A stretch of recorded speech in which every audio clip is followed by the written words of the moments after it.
What's up, everybody? Welcome to the Echoes. Mike Golic Jr., Jessica Smetana back with you as we are each and every week here. As always, make sure you download, subscribe, rate, review, wherever you get your podcasts, on the YouTube channel. Make sure you're ready as we keep going along this entire offseason.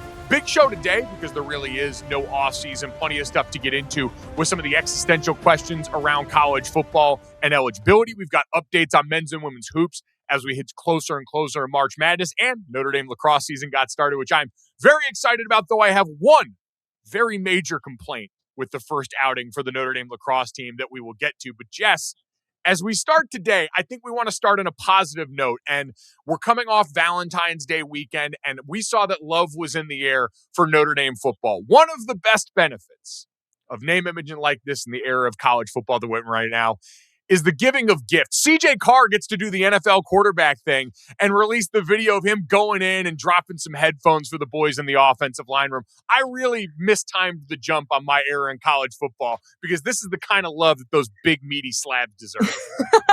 This is one of those things that you should hold over your parents' heads forever, because if you were just born a decade or so later, Mike, emphasis on or so, you could have been in this classroom receiving a wonderful gift from your quarterback. And like you said, this is, we see this in the NFL all the time. And if you missed the videos on CJ Carr's social media, but one of those like branded content things where he, a sponsor gave him really nice headphones. He handed it out to the O-line for Valentine's Day, and everyone, got excited and clapped. And it's not like one of those things that like made me feel old, the way seeing like Larry Fitzgerald's son on the team makes me feel old. But it is one of those things where it marks the passage of time where like we truly are in a new era of the sport now that we are seeing this in college football. Yeah, these guys are having to kind of operate like professionals in a bunch of ways. And one of the trickle-down effects of that is the yearly rite of passage around December, where we all grade quarterbacks and how much they love their offensive linemen in the NFL by how cool the gifts are. I don't know if like Sam Hartman did this his year, I think, through Under Armour. Like he gave the guys the Under Armour slides. Yeah, I remember there was a gift involved. Yeah. Yeah, I mean, the real gift was getting to see Sam Hartman every day. Hubba hubba. Happy Valentine's Day there. But this is probably, all in all, this is pretty nice. And for an offseason where CJ Carr is going to be the central character, a good note. You always want to keep the fat guys heavy. Or fat guys happy. They are already heavy. And heavy. That just reminded me, we should get Sam Hartman on the podcast. We were talking about guests that we want to get on in the offseason on the Echoes pod. So if you have any guests you would like us to invite on the show, please let us know in the comments on YouTube or Instagram, wherever you get this podcast. But Mike, did you ever get any gift from Tommy Rees, perhaps, while you were at Notre Dame? Yeah, see, that was the hard part when I was at Notre Dame is I had like a ton of offensive line coaches, had a lot of quarterbacks too. So I never had someone long enough to where, or with enough purchasing power at that point, considering, also the guys that they were, weren't to my paid. Knowledge. Yeah, like I say, to my knowledge, like we weren't actually getting paid under the table. Like I didn't see any of that money, and none of the guys that I knew did. So they didn't throw anything our way like that. But I'm sure they took us out to dinner a couple of times. They were also like Tommy was usually always the O-line dinner because he roomed with Zach and Watt and Eifert and those guys. So, and Tommy, to his credit, always when we'd have the hypothetical conversation of if you could come back and play any other position than the one that you did, Tommy's answer was always pulling guard, which to me made him very spiritually aligned with us. So he's always been a ball knower, and I always appreciated that. But no, I'm still waiting on my like UTV gift from Tommy or Dane or Jimmy Clausen or Everett Golston or any of the guys that played quarterback when I was in school. Is that all of them? Are we missing like an Andrew Hendricks in there, or was it just those four? Well, of guys that started games when I was there, that was the group. Like, I don't think Hendy started any games. He was in the room, that might have been though. 2013, yeah. Yeah, Hendricks was the year after, because I remember he started the USC game that was in South Bend, and we had played SC on the road the year prior. So, love Hendy. He was a great guy in the room. Him, Matt Mulvey was one of our walk-on quarterbacks in that room, proud leader of the Red Army, and one of my good friends. So we had some great guys in there, but none of them yet with the ability through NIL to go and give us anything fun. Well, good for CJ Carr. I don't know who pitched this idea, but, makes him look like a great guy, makes the hefty O-line guys happy.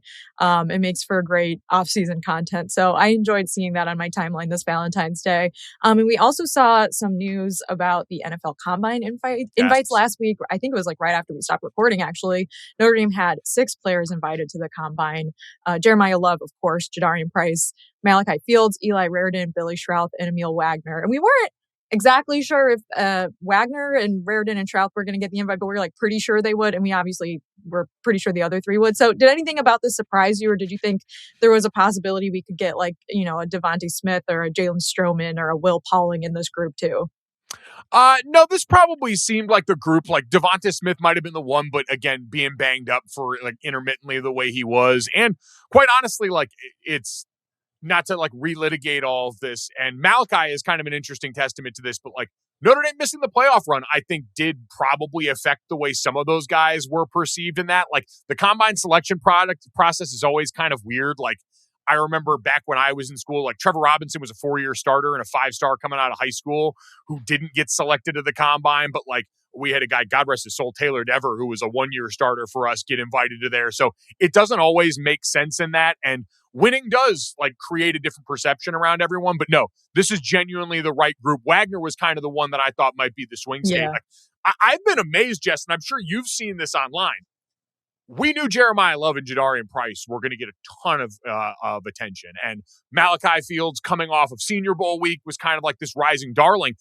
I don't know if the memo went out to everyone all at once that it was grind Billy Schrauth tape week, but I got texts from guys watching. I saw him all over my timeline, and maybe some of that's my algorithm, but were you amazed like me that everyone all of a sudden seemed to discover Notre Dame's star guard at once?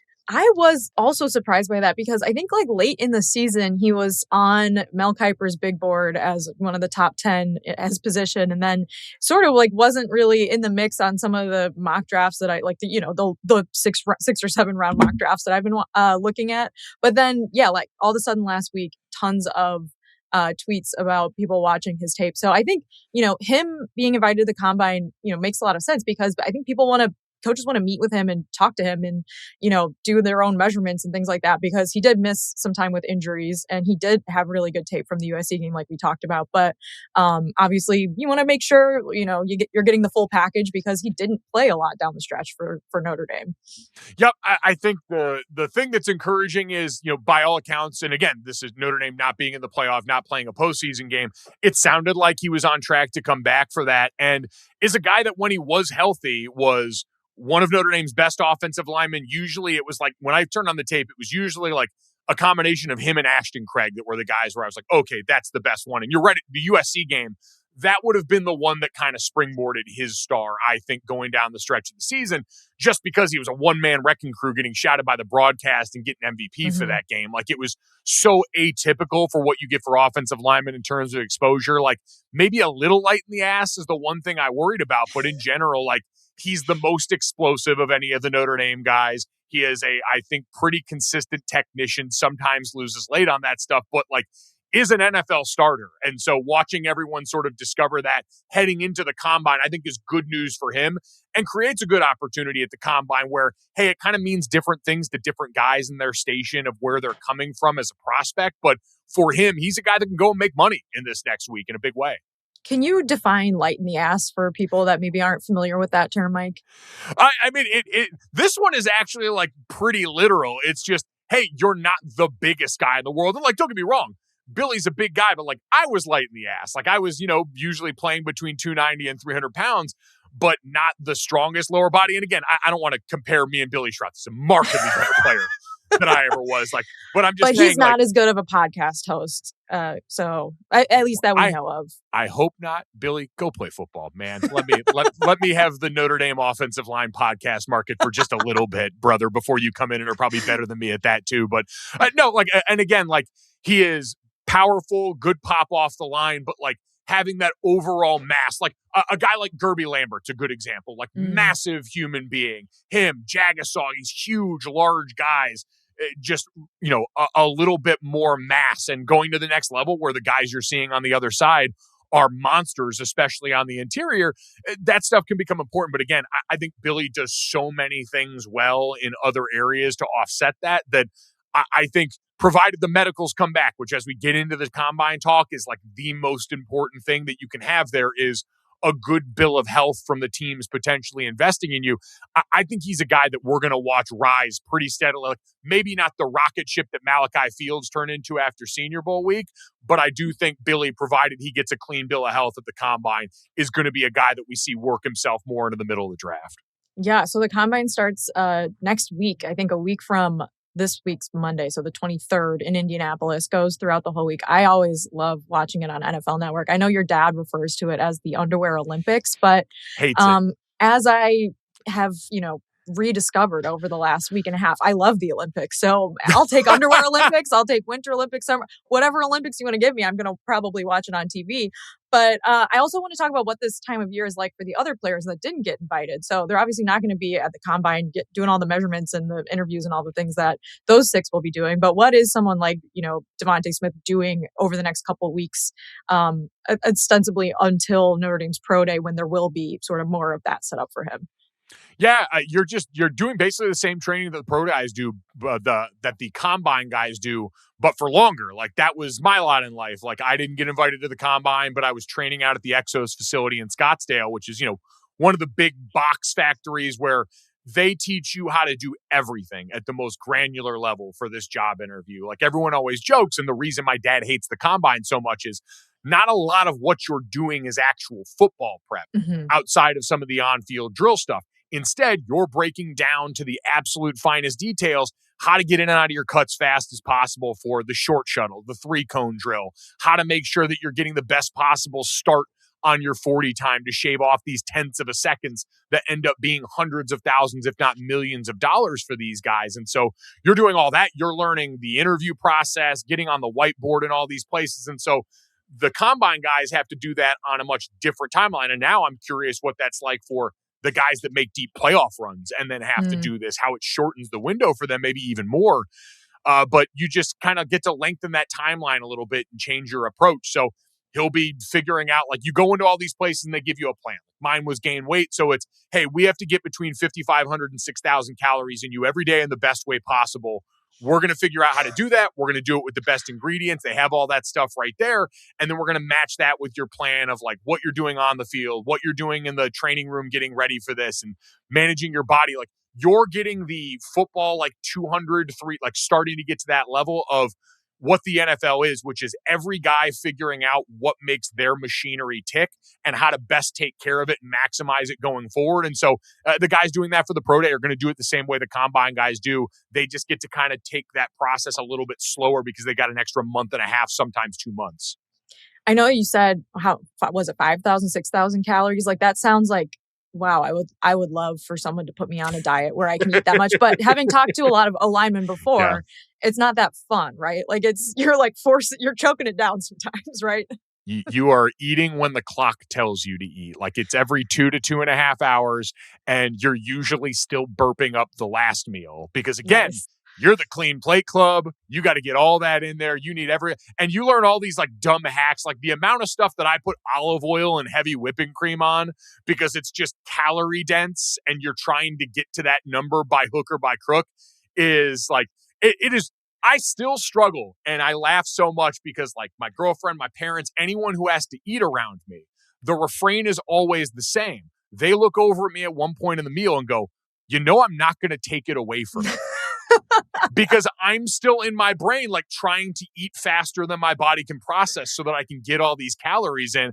I was at a breakfast place once and I looked up and some waitress was horrified watching me like I was a zoo animal because I literally had my arm around my plate like I was guarding it and was just shoveling this food in with nobody else there. So it's got disturbing hangovers into the rest of my life. Yeah. Oh my God. And let's be clear, you stopped playing football 14 years ago.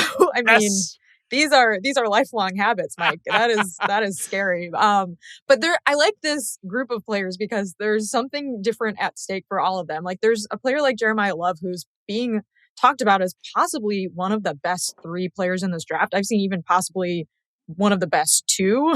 And obviously he plays running back, so maybe he's not going to be taken second overall behind Fernando Mendoza, who is probably going to be the number 1 overall pick. But what is someone like him doing at the NFL Combine if he's already being talked about like he's going to be, one of the picks of the draft?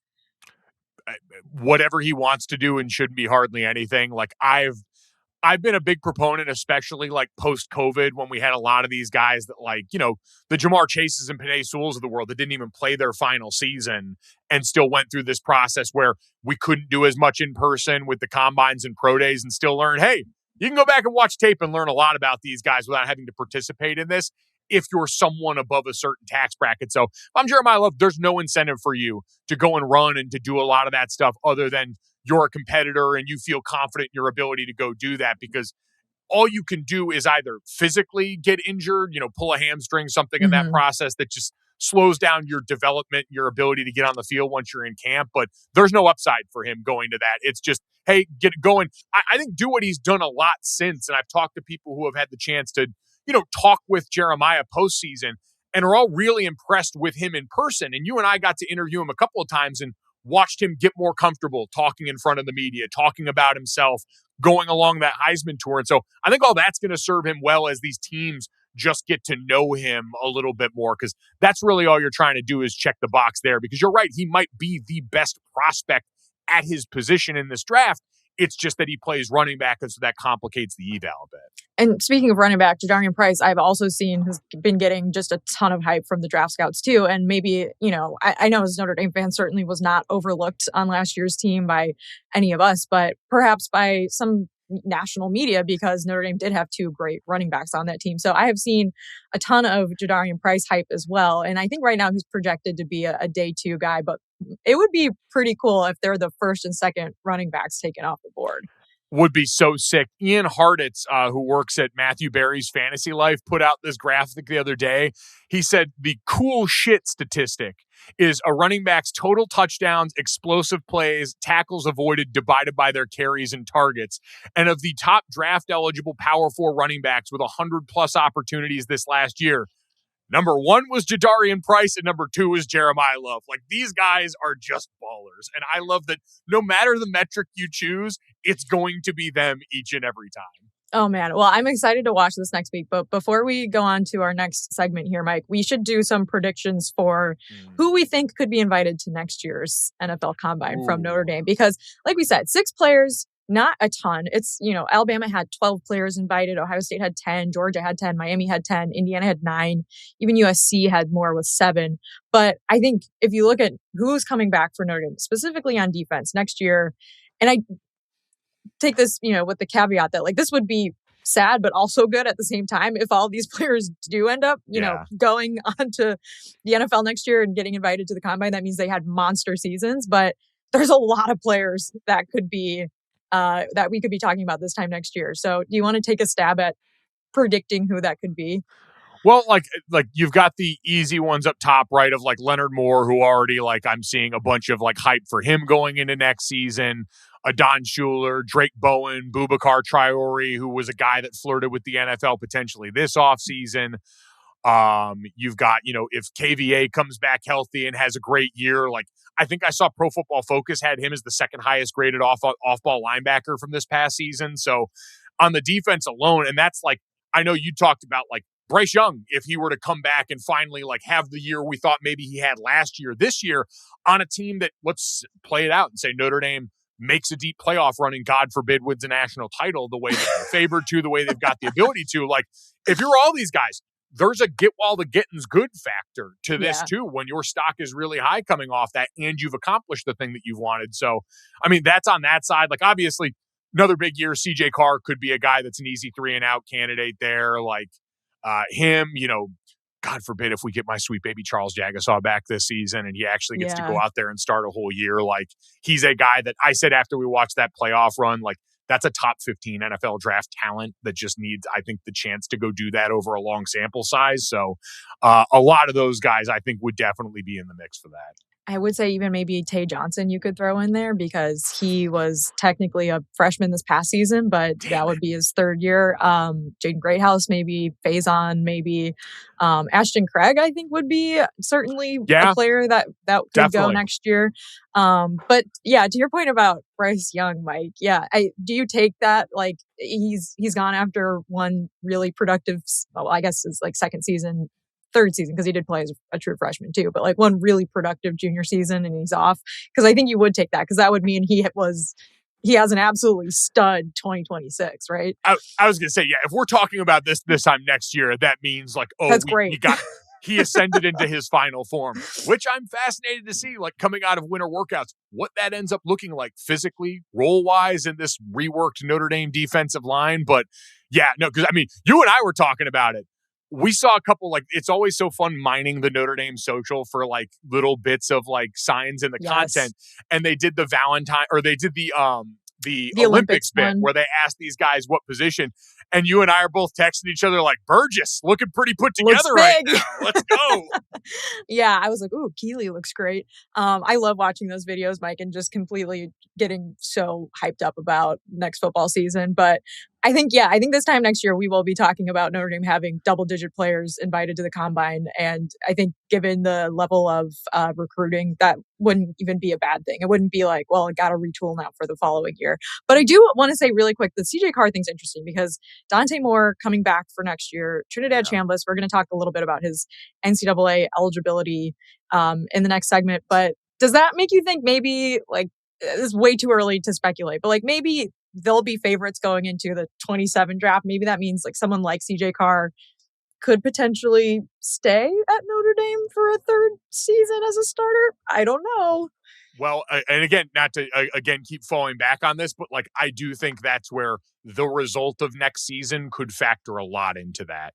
And if you get a Notre Dame that gets close and falls short, and you've got an incredibly motivated core of players that CJ wants to like lead the charge on the way Dante did, where also then you've got the NIL incentive where it's, hey, if you stave off the NFL for another year of development here and an opportunity to go win this, we could compensate you in a way that's going to make that hurt a lot less, like really exceed what the old insurance idea used to back in the day for star guys that took the risk coming back.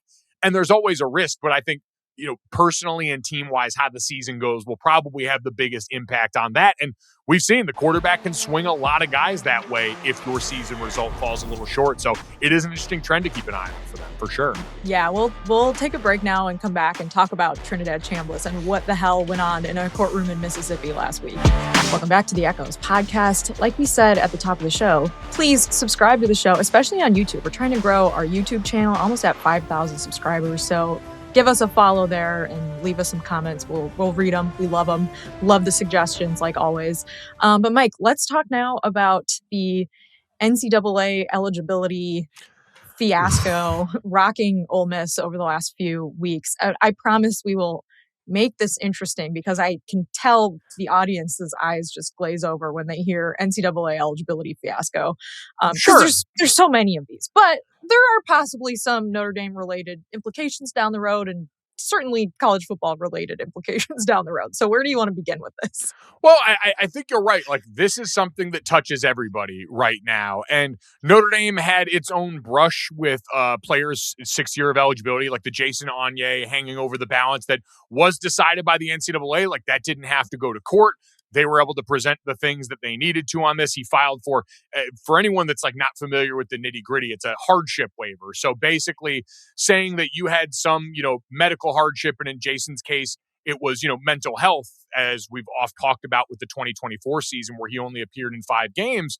But you have to present enough to them to show this was a legitimate case and a reason why you should be granted another year of eligibility. There's a bunch of very specific stipulations that give you a year to supersede your red shirt. And so while this time around, Jason Onye and everyone in his camp were able to give them what they wanted, eventually this could be something that affects your favorite player and favorite team. And there's kind of been a change in strategy in how these guys go about doing this. Jess and Trinidad Chambliss is one of the most notable examples of that succeeding so far. Yeah, that's what's interesting about his case, I think, is that it was not an antitrust case. It was the strategy was basically to go after the NCAA as a partner of Ole Miss and say that they're basically not doing their jobs and acting in good faith when it comes to him trying to get a medical redshirt for his 2nd season at Ferris State. So let's backtrack for a second and just explain who we're even talking about, because if you checked out on the college football playoffs after Notre Dame didn't make it in, you probably didn't watch a lot of Ole Miss games. But he did lead them to their first ever playoff appearance as the quarterback at Ole Miss, and ultimately lost to Miami in the semifinal. But that was his first season at Ole Miss. He had transferred from D2 Ferris State, which is in Michigan, and did not play his first season at Ferris State. And then his 2nd season in 2022 claimed that he was sick and couldn't participate, and it should have counted towards a medical red shirt. So when he was trying to get eligibility to come back next season at Ole Miss and get his contract from Ole Miss, which is worth a lot of money and possibly more money than he could have made if he was drafted, say, in the 3rd round in the NFL draft, he had to prove that, he wasn't able to play that season and he had a medical issue. And so the NCAA initially denied it and said that, he didn't submit enough evidence or what the evidence wasn't good enough or whatever. And, he appealed it and then they denied it again. And in the meantime, his people filed an injunction, but at the state level. And like I said, claimed that the NCAA was not acting in good faith. And so this case was ultimately seen in front of a Mississippi judge in a Mississippi courtroom. And as you can imagine, him being the quarterback at Mississippi made it quite an interesting scene. And in fact, I was reading Ross Dellinger's reporting from Yahoo, Mike, and this little sentence stuck out to me. So I'm going to read it now. But Whitwell is the judge of this case. And so if you want to picture like maybe the scene from My Cousin, like courtroom scenes from My Cousin Vinny, that's kind of like what the vibe seems to have been here. But Dellinger said, in fact, as Whitwell, his Southern accent, thick enough to peel paint, completed the 90-minute reading of his order and subsequent decision, the judge grew emotional, unable to keep within the joyous feelings of being the man who permitted Chambliss, by all accounts, a stand-up human being and brilliant footballer, another year of collegiate eligibility, another chance to chase dreams, to earn millions.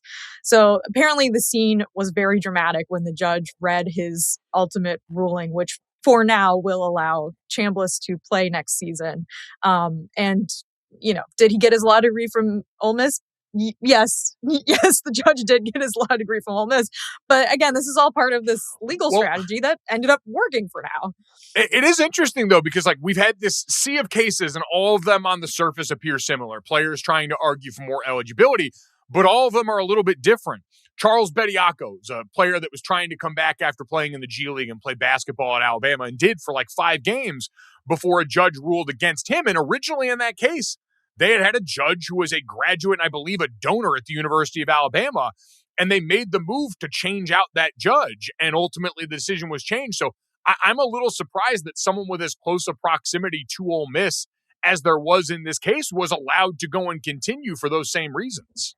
Look, I'm obviously not a lawyer, and I'm sure I'm going to get some details wrong on all of this, so bear with us here. But I do believe in that case the lawyer did have to recuse himself because of some outside pressure, perhaps. So I'm not exactly sure. There was outside pressure, and they literally changed who the judge was hearing that case, I believe. And so it's just, but this is I guess underscores really what this is all about and why people could and should care about this is it is kind of a choose your own adventure on this right now. And for all the people that have done the guardrail stuff, it's become even more guerrilla warfare in terms of now instead of making it a big sweeping antitrust thing that worked for so long with players to point at the NCAA and say, you guys have a monopoly on this. This is unfair, yada, yada.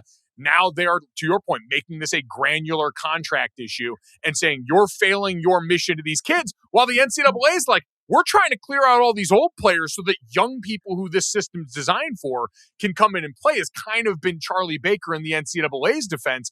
And in this case, did not work. And I think, Jess, in this case, I actually kind of understand it, given the evidence that we've seen here about him. He didn't dress that entire season. He didn't play that entire season. And so while he forewent surgery, that to me feels different than Charles Bediako, who was in the G League and then tried to come play back. And even feels different than Joey Aguilar at Tennessee, who's trying to pull the Diego Pavia and basically get an injunction to say, hey, my JUCO years didn't count, and so I should be able to continue to play college football. Right. That, to me, feels a lot different than what we're dealing with Trinidad. I agree that these are all sort of distinct. They all are about the issue of eligibility, which, kind of going back to your point, Ole Miss is one of the member institutions of the NCAA, and they are part of the reason that all of the schools that end up fighting the NCAA over this stuff, they make up the NCAA. And in Chambliss's case, Mike, the other thing that was interesting was that a committee of school administrators, not NCAA staff, actually were the ones who did deny the waiver because they said they never got the practice logs that proved that he didn't play in 2022. So they were basically this is basically school administrators that make up the NCAA saying this. So there's a lot of nuance in all this and, whatever. But this does feel different than Joey Aguilar because this whole reason that Joey Aguilar started playing football in 2019, I don't know if I can stand by and say yeah, man, you get 8 seasons. I feel like JUCO has to count. I mean, I understand that the rules have changed and now there's like, this is, you're going to lose out. Like Diego Pavia would have lost out on a real financial opportunity last season had he not been able to play. But it does that sort of, you can definitely convince me on the slippery slope argument that like if JUCO years don't count, why wouldn't schools then use them as development years? And that seems extremely antithetical to how NCAA eligibility should work. Yeah, no, I completely agree. And you're right. That's the exact scenario that I think they're trying to prevent here. And again, ultimately failed. Like Diego got what he wanted. Got an extra year of eligibility. There's a court case now that could happen and probably won't because he's off to the NFL. But all he got was exactly what Trinidad got and exactly what Trinidad hasn't been given anything by the NCAA. He's just received an injunction to punt this down the road that would hopefully give him this season. And that's where it becomes really interesting. Like, so your point about this becoming a feeder league thing is just, but I also like for people that bemoan the way this is going, like this is kind of how it works at the next level too. Yeah. Where you constantly have, the difference is like, there are players associations at the next level that go and sue on behalf of players when they feel their rights are being infringed on.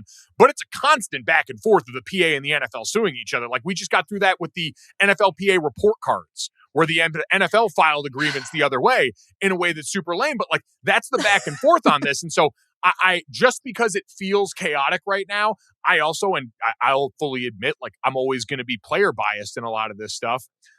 I don't give the NCAA, the people making these decisions, in this case, the administrators, the benefit of the doubt either, because they've messed up so much along the years that's eroded the trust people have in them that I'm not going to agree that in every situation they're getting it right.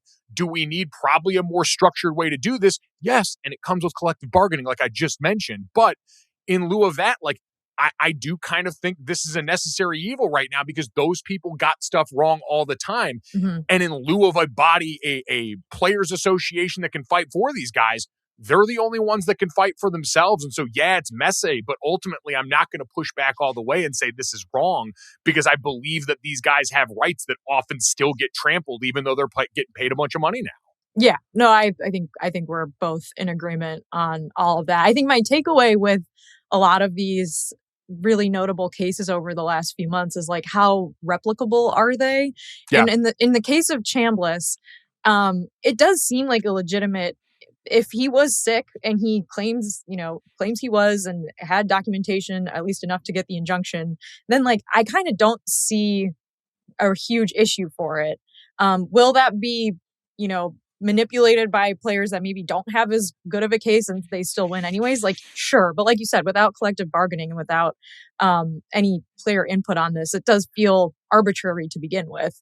But go ahead. You have stats on how often this has happened now, too? Because I feel like these cases feel very big and nervy and people wonder about the replicability. So where are we at in terms of the success rate of things like this? From Yahoo Sports, it said that Chambliss was the 11th player to receive an injunction for extended eligibility in 55 lawsuits filed. In 34 of those cases, a judge ruled in favor of the NCAA in a preliminary judgment, or the case was voluntarily dismissed. So it's not like this is happening. How many thousands of players play, sports? Like, it's not like this is happening constantly and every single player is fighting for this. But there's definitely a few noteworthy ones. And, starting quarterbacks of SEC teams. He led the SEC in passing yards last year and was among the best quarterbacks in college football. So obviously it's going to get a ton of attention. And also then there's the aspect of like, what if he does go to the NFL? Like, Ole Miss is, kind of SOL because they were planning on having this great quarterback come back.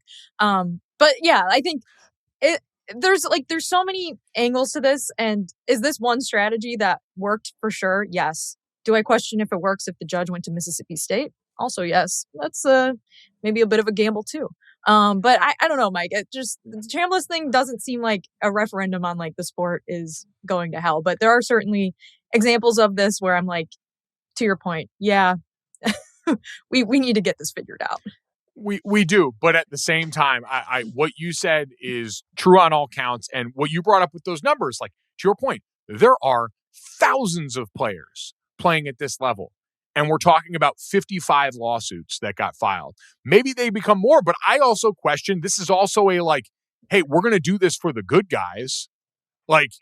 they're not going to do this for the starting right guard. We wouldn't have Joe Judge up there testifying for a guy who's filling out your depth at tight end on one of these spots. Like, it's like the franchise tag in the NFL where it gets an outsized amount of coverage because it affects the best player. But you would never, if you're the NFLPA, waste valuable resources on trying to amend that because it does nothing to the meat of the bell curve. You're talking about the top end guys that are ultimately affected. Right. And this is kind of the same deal where, yes, it feels big and it's important, but I also don't think it's going to be something like, to me, how you deal with the portal, how we go about codifying more of that so it's more of a streamlined process every year. That's thousands of guys that we're talking about transferring. Yeah. This, to me, is a much comparatively smaller number of guys in all of this. And quite honestly, the Trinidad one's interesting to me because I question you. I think there's at least a conversation to be had. And to your point, maybe the money makes that kind of moot, but should he have, in a weak year of the NFL draft, maybe tried to go and strike while the iron's hot, coming off a really good season at Ole Miss, where maybe they won't be able to replicate that again next year. And maybe all of a sudden we're not talking about this glowing success story of Trinidad Chambliss, and you've got all the guys that we mentioned coming back for next year that are going to be a part of that draft class, as opposed to Fernando Mendoza and the Pips this year. Right. I mean, will Charlie Weiss Jr. be calling plays for him? No. So, no. Yeah. Yeah. Well, straight up no. Although that was certainly in flux a few weeks ago, it seemed like. But yeah, I don't know, Mike. This is all really interesting. I guess maybe the main takeaway is if you are going through medical issues, document profusely because you never know if it'll come back and help you out. Even if you're a D2 player, maybe someday you'll be the quarterback at Ole Miss. But to your point about other players, like, they're not receiving the types of NIL contracts yet that these quarterbacks are. So I think it's harder to make that argument that like the NCAA eligibility rules are, keeping them from this like massive windfall of cash because they're probably not getting paid $7 or $8 million or whatever, $5 million if that's what Trinidad Chambliss will be making next year at Ole Miss. So at least not yet. That could change. I mean, maybe we'll see the day where like left tackles are getting compensated comparatively to the way they are in the NFL. Mike's crossing his fingers. But for now, this is just one chapter of the saga of NCAA eligibility that will probably be ongoing for the rest of our lives. Any other thoughts on that before we talk about hoops in the next segment here? No, I think, again, it feels interesting. We are flexing a lot of new muscles in college football, but I think as we go along here, we'll start to realize it has more in common with what we see at the next level and is maybe less doom and gloom than we want to give it credit for right now. But let's take a break. And when we come back, explore the central question that may get answered in November of next year. Whose side is God actually on? Massive news last week, Mike. We will break it down here on the Echoes. Notre Dame and Villanova finalizing plans to play basketball in the 2026-2027 season. So like upcoming this fall in Rome. The Pope Leo, of course, a Villanova grad.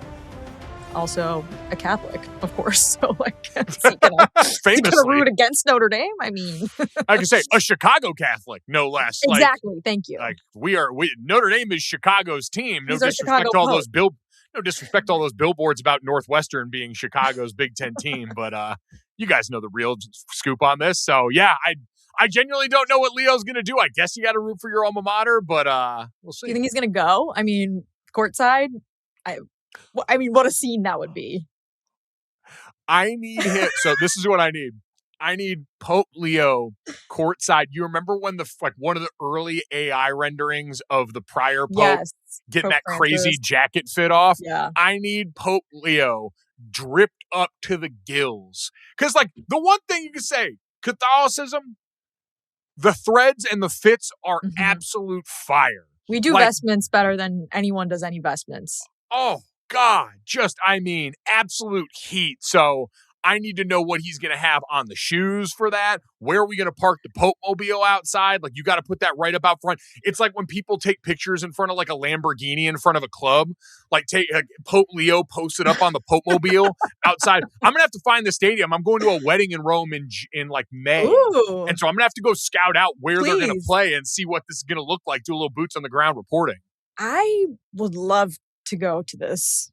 doubleheader. It appears that it will be both men's and women's basketball. So I know it's during football season. Perhaps I can take the Echoes on the road and report live from this game. We will need some sponsors to pull that off. So if you know anyone, perhaps any travel agencies, perhaps any airlines, I don't know, let us know.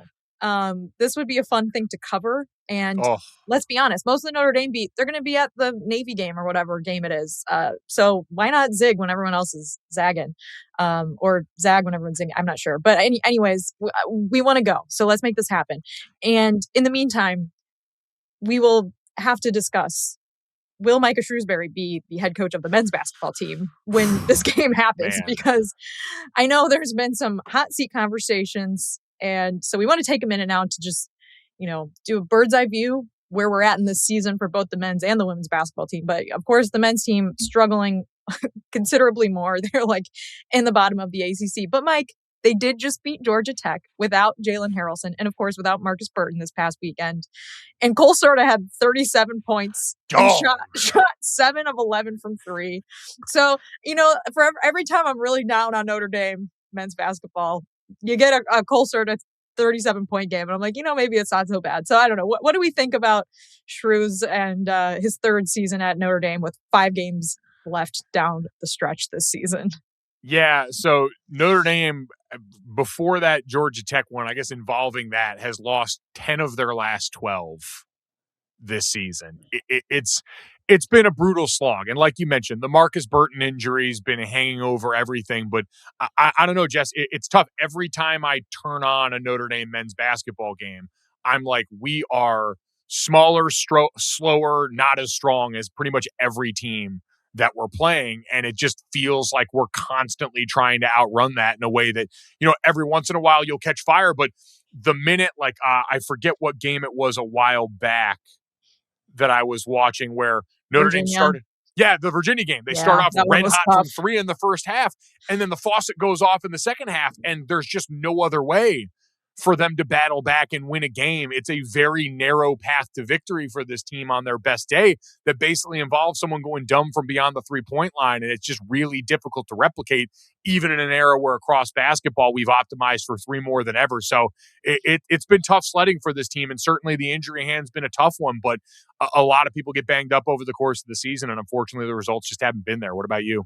Yeah. So full disclosure, I think Shrews absolutely will be back next year. I would be pretty surprised if Notre Dame let him go. He signed a 7-year deal in 2023. And I don't see it happening. And of course, there's been high profile firings in men's basketball already this season.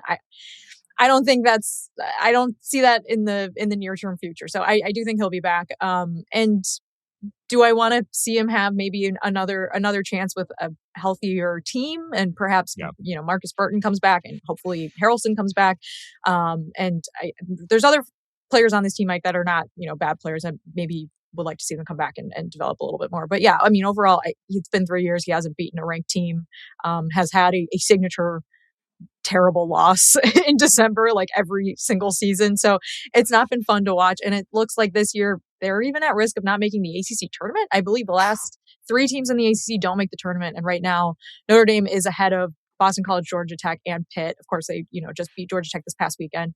And they do still have games left against BC and Pitt. So those will be important. And then at the same time, it's like, do you even want to watch them play in the ACC tournament? I do, because I want to see Carson Tout do some more rebounds. And it's like a bummer to me that he's not going to become a March Madness darling, because he is can he make a free throw? Absolutely not. Don't even let him try. And that coaching malpractice to even have him in a position where he might have to.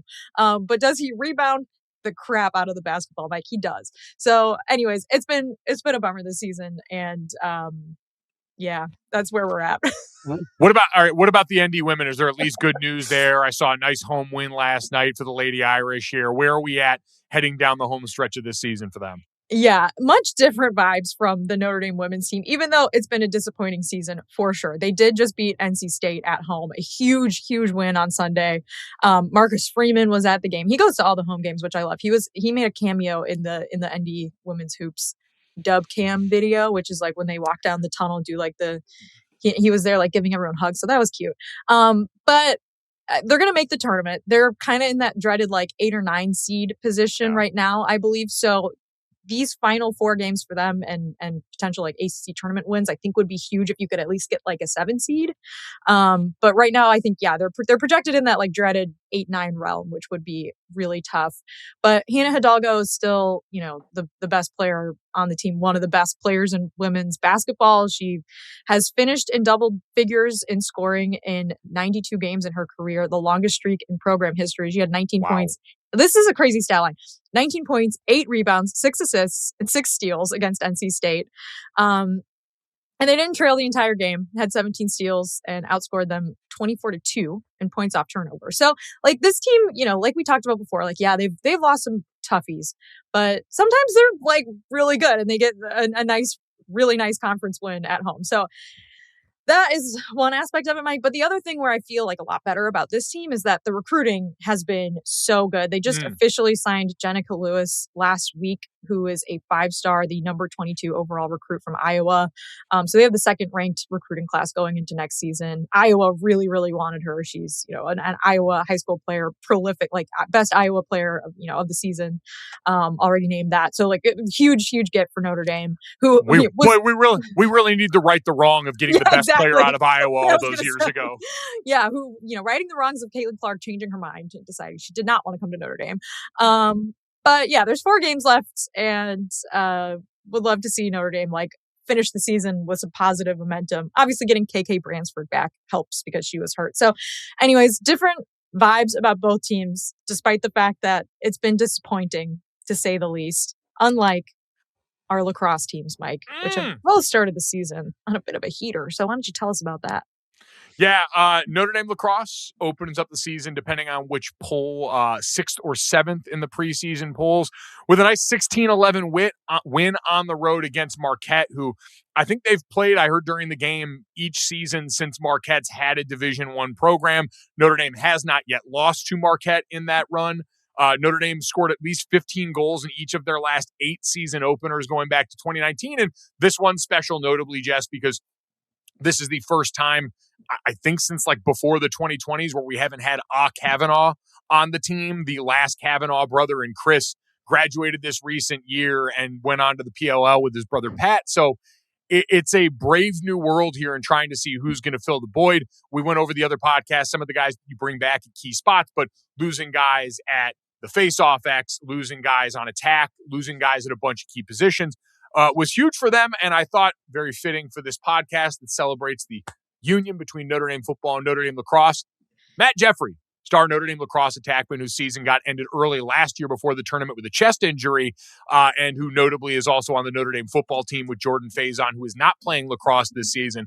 The first goal of the year for the Notre Dame Fighting Irish lacrosse team, and 3 points on the day, which was a career high for him. So he's one of the guys that's going to be expected to step up in a big-time way going into this game. Josh Yago, who's one of the big Notre Dame transfers in this game, also I believe had 4 second-half goals in this game on the attack that's trying to look for a playmaker. So it was a fun game, with the exception of how I was forced to watch it, which is the most barbaric camera angle known to man. I understand we're all in the Midwest playing with the weather, and Marquette's got their bubble, which meant the camera was down on the sideline, which meant it was really hard to draw true takeaways from this game without an appropriate camera angle. And I was completely miserable, San Diego. I love, first of all, we're bringing back the Jess's Complaint Corner segment for Mike. This is Mike's Complaint Corner now. I love a reminder of how far we still need to go for some of these sports. We're going to watch the combine next week, Mike, and we'll get 45 different angles of a guy in shorts and a tank top just doing random drills on a field. Meanwhile, big time college lacrosse, we've got field level camera in Marquette in their big giant dome, and Mike's pissed about it. So I don't know. I understand how the allocation of resources work when it comes to sports, but perhaps we mount the camera a little bit higher next time.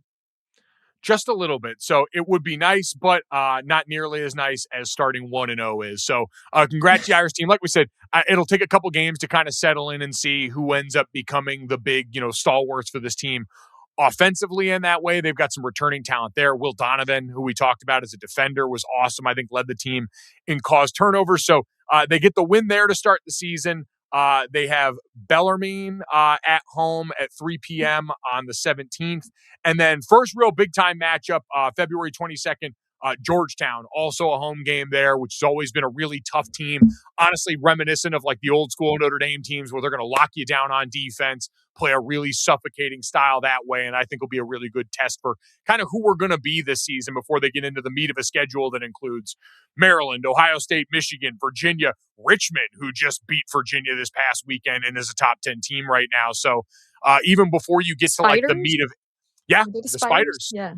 Which has been a staple on the Notre Dame schedule for years, and usually a team that was like a froggy tough out now might be graduating to legitimate contender before you get into the meat of ACC play. So it's going to be very interesting for this Notre Dame team. You know, a Spider would be very good at lacrosse because you've got a lot of arms, hold a lot of different sticks and run around. So I can see why their lacrosse program's very good. Mike, I'm just thinking about Pope Francis in the puffer jacket as the first time that I was truly gotten by, and not the last time, truly gotten by AI. So if you want to send us some Pope Leo in a Jalen Harrelson jersey or a Hidalgo jersey edits, we'll take them. We'll take them. But yeah, it's, as always, even in the football offseason, there's so much Notre Dame news. So we'll be here for you this February, no matter what. Next week, we'll talk more NFL Combine and some, hand measurements, perhaps. It's going to be great. Wingspans, short shuttle times. You don't want to miss anyone. Smash the subscribe button. Have a great week, and we'll talk to you then. Go Irish.